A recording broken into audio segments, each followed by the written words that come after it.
আমাদের ক্যাম্পাসে আমরা নাই, পুলিশ আছে। আমাদের সামনে না যায়। আমাদের উপর অ্যাটাক করছে, তাই আমরা হচ্ছে আজকে আপনারা শুনছেন যে সিনেটে হল ভ্যাকেন্ট করার একটি নির্দেশনা আসতে পারে, সেই লক্ষ্যে মিটিং বসেছে।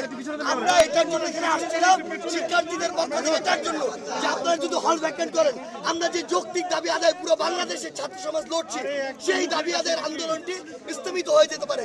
এই জন্য আমরা আসছিলাম যে আমাদের স্যারদের কিংবা সিন্ডিকেট মেম্বারদেরকে এটা বলবো যে আপনারা হল ভ্যাকেন্ট করবেন না। আমাদেরকে প্রথমে রাজু ভাস্কর্যে সেখানে পুলিশ দিয়ে বাধা দেওয়া হয়। যখন আমরা বাধা বেরিয়ে আসছিলাম তখন আমাদের উদ্দেশ্যে গ্রেনেড ছোড়া হয়। এই সাহস পুলিশ কোথায় পেল? পুলিশকে এই ক্যাম্পাসে ঢুকার অনুমতি কে দিল?